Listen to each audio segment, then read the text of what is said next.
Hello, I just want to talk a little bit about my experience with the loss of a child by suicide.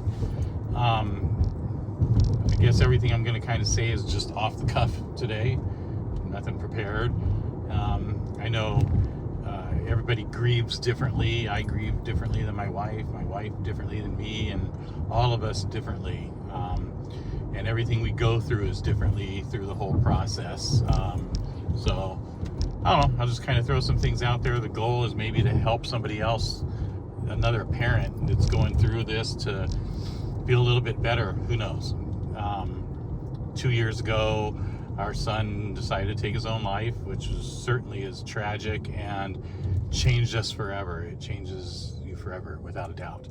Every parent that has gone through this knows it will change you and your outlook on life. And there's nothing you can do about that. You can't change it. You can't stop that. You can choose a couple of paths to go down. You can either let it destroy your life and you can be stuck on the couch and do nothing the rest of your life, or you can try your damnedest to pick yourself up and keep yourself going and get back into life and make the best of it somehow. We have chosen to choose the second path and continue as best we can. That doesn't mean there's not difficult times along the way. Sure, there are always, right? But you got to try to find silver linings in there.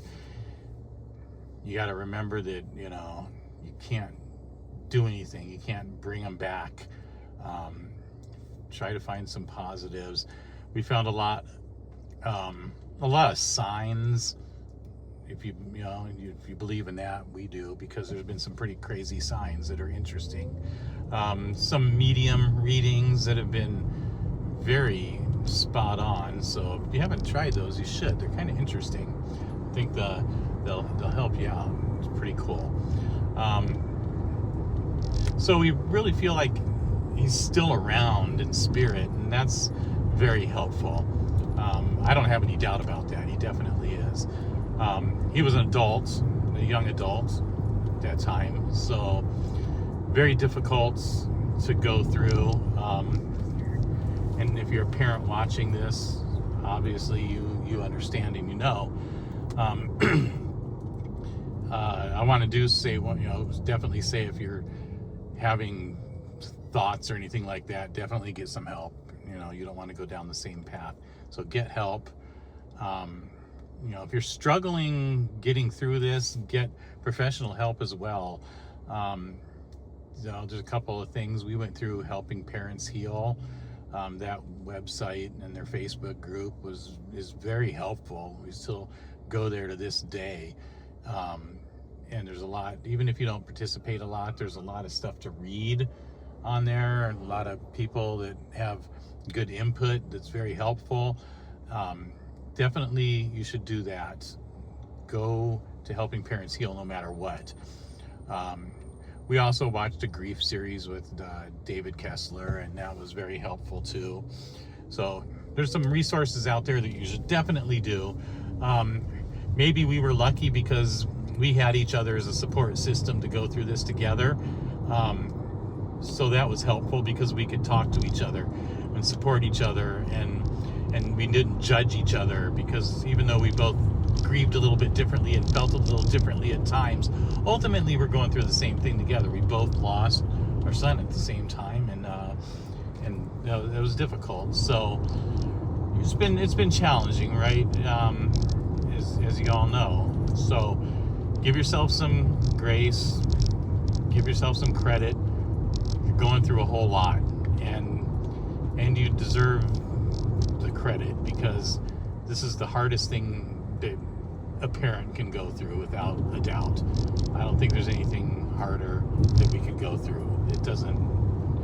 We've experienced the worst thing ever, in my opinion, and from my perspective. And doing this after this is hard, because now that the hardest thing has happened, at least for me, I always have this fear now, is it going to happen again? Is it going to happen with anybody else that's close to me? And maybe I get a little over cautious or over scared that it's going to happen sometimes, and I worry a little bit more, and maybe I drive people crazy now and then. I don't know. It's just it does change you a little bit. I mean, I'm still the same person ultimately, I guess, in most ways. It's just I look at things differently. I think my wife's still the same mostly. We just look at things a little bit differently, have a little bit different outlook on things. Not as afraid of death anymore, that's for sure. So I don't know. It's strange. So like I said, I'm just winging this and throwing my personal experience out there and what's helped me and what I feel like and how it's affected me. And like I said, I know we're all different, but if you can take one thing out of this as a parent, if you've lost a child, whether it be suicide or anything else, go get some help somewhere, from Helping Parents Heal, something. Talk to somebody and know it doesn't matter. Just know that it doesn't matter. Just getting something, and give yourself a break. You deserve it. You've already suffered here through this, and there's no reason to continue to. Just give yourself a break and know that you deserve that break. You definitely do. Doesn't mean you're gonna do them a disservice or anything. You can't bring them back. You'll always remember them. You're never gonna forget them, so don't worry about that. You can still go out and have fun. You can still smile. You can still be happy at times. You can be happy and grieve at the same time. I never thought you could, but we've figured out that we could. So you can too. Just give it a shot. If you want to leave comments down below in the comment section, if you got questions or just need somebody to talk to or anything like that, leave a comment below. We will answer all of our comments. So anyway, thanks for listening. That's all I kind of have to say for now. I hope this helps somebody out. Thanks.